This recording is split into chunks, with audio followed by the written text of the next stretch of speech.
Merci. Good evening. Thank you for having me today. It's a real pleasure to be there. I am here to share what we are building at Genesis and how science and technology can truly work together to tackle the great environmental challenges of our time. 6 years ago, just after the Vialet, we created Genesis with one clear mission: to preserve and to restore soils. And I am going to show you why this mission is one of the most important of our time and how we can make it real. We often don't realize that more than 50% of our soil, world GNP is based on soil fertility. As you can read, all sectors are concerned, and this share is growing because companies are moving away from petroleum-based products to agricultural products considered as more sustainable. And our footprint goes far beyond food. Every year, to give you an example, just to ship its boxes, Amazon mobilizes the equivalent of 650,000 hectares of forest. That's like using the entire land of Massachusetts every 2 years, just to make packaging, just to turn forest into boxes. It's a powerful reminder that even the most digital companies may have a massive, very physical footprint on land and forest, and on soil, of course. So all the businesses are concerned. 6 years ago, oh, sorry. Yep. But there is a but. If 50% of our GNP is coming from soil fertility, over 60% of our agricultural soils are damaged or very damaged. We have lost more than 50% of our carbon stock along the 50 last year, and the cost of soil degradation in Europe is estimated by the Union at 50 billion euro every year in lost fertility. We naturally think that water and air as common goods. They flow, they move, they belong to no one. That's why we learned to measure them, to protect them, to create public policies that keep a few from damaging what belongs to all. But soil is different. I believe soil is forgotten because we have confused it with property. We think a field belongs to us because we bought it, but it is not. If you strip away the topsoil, that thin living skin of the earth, and sell it, it's worth 5-10 times, maybe more, the land itself. Sometimes even more, 10 times more valuable than what you think you own when you are owning the land. So no, you don't own the land. We are merely tenants of the living. And that living world is quietly dying beneath our feet. Our soul are degraded, very degraded, and it is so important to tackle this problem. So today our supply chains are under pressure, and companies are at real risk, supply risk, oranges, strawberries, cocoa, price risks, the coffee prices have tripled in the past 2 years. Reputation risk, soil destruction, deforestation, and so on. They are also facing legal risk, harder regulation. I'm talking about Europe, maybe not in the US at this time. So the regulation, the deforestation, the regulation against the abusive green claims, even the way they are building the contracts with the providers are changing. So they are calling for data and tools. And the question is, how are you able to measure that an agriculture is regenerative or not? How are you able to integrate your scope 3 in your net zero strategy? So more than 1,000 companies have joined the Science Based Targets initiative, and they are looking for a solution. And if we can't measure, we cannot act. And you cannot improve what you can measure.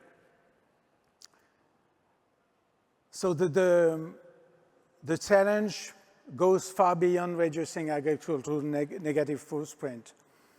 It is about building a true symbiosis between human activity and the living world. We must move from a logic of constraints, of rules and prohibition, to a logic of action, grounded by reason, knowledge, and continuous learning. Because, as Lord Leving said, we can't improve what you can't measure. Measurement is not bureaucracy. It's what reveals complexity, what uncovers opportunities for progress, and what allows innovation to aim with precision. In short, it's how we turn sustainability from a moral imperative into a science transformation. So our mission is to make business sustainability and soil sustainability one and the same. Because a business can be sustainable if the soil it depends on is not. When we restore soils, we restore the foundation of every sustainable economy. Today, our agricultural model is not sustainable, but we cannot live without agriculture. We are not looking for someone to blame, we are looking for solution. So agriculture is a part of the problem, yes, but by necessity, agriculture must also be part of the solution. We cannot cancel agriculture. Somewhere out there, there is a better way to produce the raw materials our worlds depend on. The key is to understand the process. The best data we get, the best solution we can find, and this solution will come from a combination between soil science and data science. That's the idea behind Genesis, the digital twin of soil, a living model of the earth beneath our feet, where science, data, and nature converge. It's not only a concept, it's a solution. So our approach relies on two core pillars. The first one is we measure in soil what really matters. I mean carbon, the biodiversity, the water, the pollution, the resilience. And the second pillar is to measure, to collect the farming practices, to monitor the practices at the field. We track cover crops, rotation, soil amendments, crop diversity, and by connection with these two dimensions, we are able to understand, to identify the best farming practices and to find a solution to improve the situation and to fix the big problem we were just talking about. And we are able to find the solution that is delivering the highest return on investment for our customers. So the idea is to create a virtuous circle of knowledge, from sample to measure, from measure to impact diagnosis, to the practices collection, and to be able to claim, to report, and to act. It is the way the knowledge becomes actions. So our approach is scientific backed. It has been developed with several European academics, such as École Normale Supérieure in France, Wageningen in the Netherlands, the European Joint Research Center of the European Union. And the first point is the best data comes from the soil itself. It's where the truth begins. So we are making real soil sampling. When you need to measure the nature, you have to do this. So we are measuring with providing ISO indicators. We are scoring, and we are going back in a minute on this aspect, and modeling. And we are producing normalized diagnosis of the soil by pedoclimatic context, comparable anywhere in the world. And we are using as well remote sensing and existing databases when they are existing. So combining all of this, we are able to build that digital twin of soil.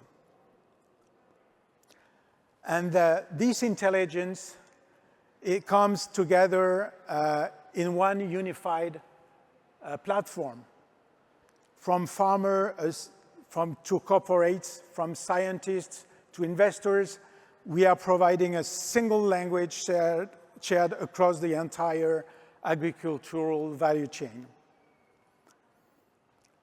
It is what we are delivering, and one of the aspects that is very specific in what we are doing is we are standardizing the measurement we are making. Like in human health, you know, measurement alone is not a diagnosis. So a blood test, for example, gives you numbers, but without a reference, those numbers mean nothing. It's the same with soil. To understand what we measure, we need a reference, a benchmark that tell us what's healthy and what's not. It's the reason why we build the bigger soil health, soil reference on soil health, more than 13,000 soil health measurements around the planet. And one of the key aspects of this is to be able, for example, if you are measuring 14 grams per kilo of dry matter of total organic carbon in a soil, you don't know immediately if it is good or not. It's pedoclimatic dependent. Okay, it could be very good for 1 yard in Argentina, near Mendoza, for example, and it could be a very bad situation for an arable land in Normandy in France. Our customers are a big player, are not farmers, but keystone companies such as LVMH, L'Oreal, Nestlé. These are facing major challenges in sustainability, cost, and reputations. So today our customers are mainly based in France, but we can't wait to get our first US-based client in the in the coming months. So it is a kind of footprint we are providing, for example, for L'Oreal, the world leader in beauty, around the planet, all the raw materials they are sourcing, and the impact of this, the resilience of this procurement system around the world. So to make it scalable and affordable for these companies, we don't need to sample every field. We should have a statistical approach. And for example, if we need to measure an homogeneous area of 15,000 hectares, we group plots in consistent clusters, pedoclimatic and practices clusters, and we are, in each cluster, we are able to select a few parcels we are going to sample and analyze as representative of the global, procurement. So the larger the sourcing is, the cheaper per hectare our solution is. Less sampling, more intelligence, and greater impact. We are going to go through the platform and the kind of indicators and the way we are providing, for example, the soil health, that is the resilience, the soil ability to recover its functionality after stress, the climatic practices or use stress. And the way we are providing it, we must do it simple to be able to be used by any actor. The way we are able to provide the information at the plot level, at the farm level, at the sourcing level, comparing the coffee production, for example, for Nestlé, coming from India, coming from Brazil, coming from Nicaragua, and other countries. So doing this, it's very exciting to see our customers are using this information to accelerate the collaboration between different countries. They start speaking the same language, and that changed everything. Because in the past, agronomics issues are really treated locally. We are providing metrics that we are measuring. We are measuring the carbon stock. We are measuring the water stock.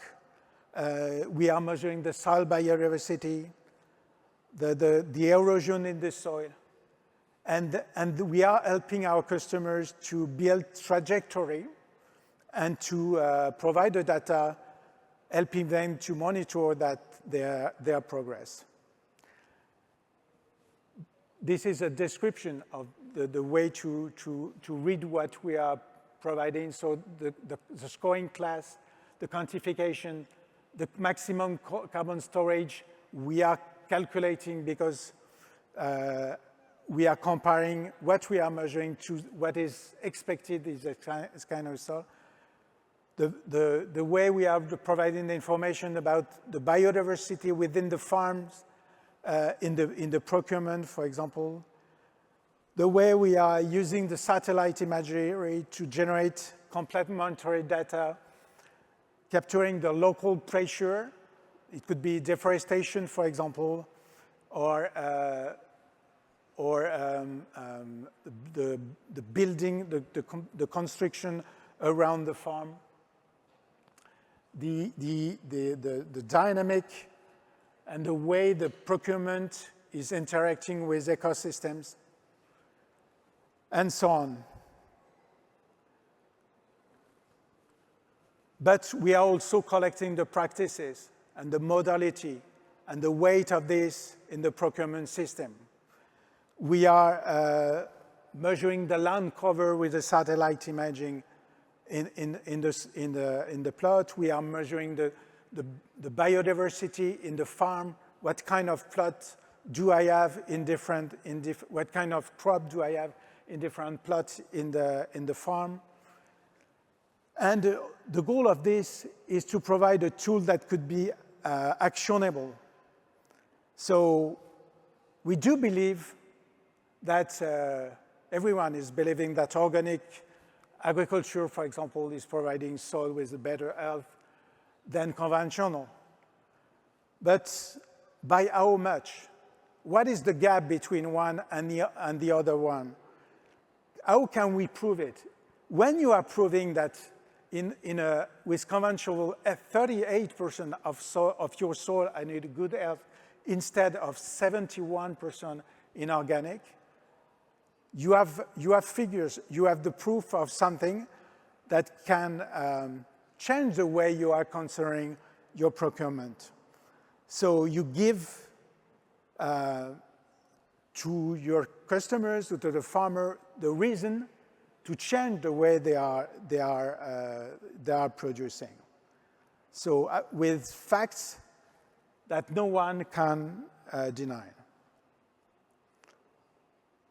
So, and we are doing this at a global level on the production mode, for example, but also the impact of a cover, of permanent cover on the soil compared to without cover. And for example, with a permanent cover, 65% of your plot are in a good health compared to 40% without cover, for example. This is where our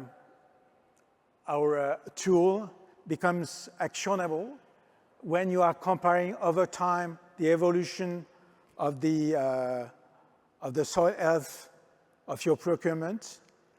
You see the progress. For example, you see the positive dynamic of the farm on the green one and the red one. The red ones are declining instead. So by building its digital twin, we are not just measuring nature. We are learning to collaborate with it. And agriculture is the way to collaborate with the nature.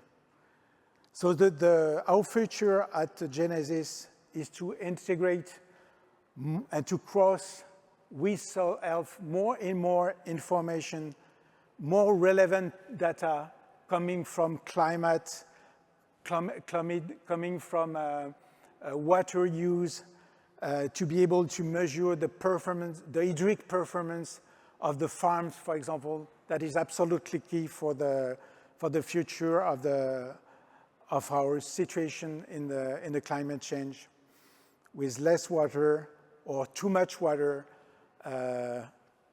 in different aspects. So the goal is to make that every hectare we are going to measure will be a regenerated hectare. So thank you very much. And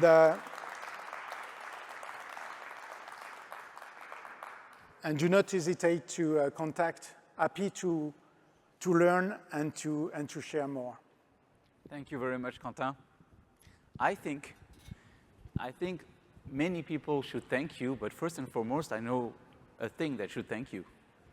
It's Earth. Because basically what you're providing is really a holistic 360 system to collaborate with nature. This is amazing. This is truly amazing. I have some questions. We have some time.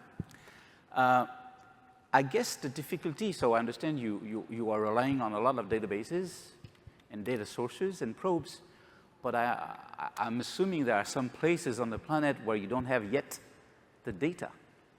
So how are you planning to expand from regions to regions where you don't yet have the access to measurement? We are measuring by ourselves. By yourself?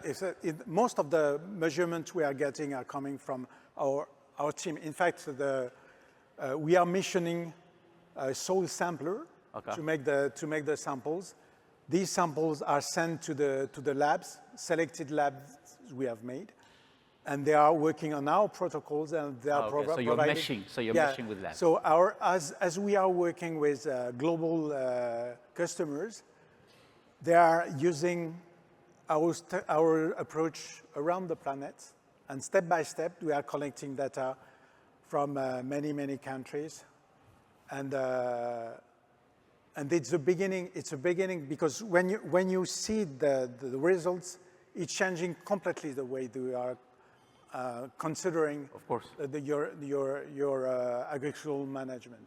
Do you also think that all the retail products will, at some point in time, include your rating of the original soil on which they have been? Yes, it could be wonderful to provide this to the consumer.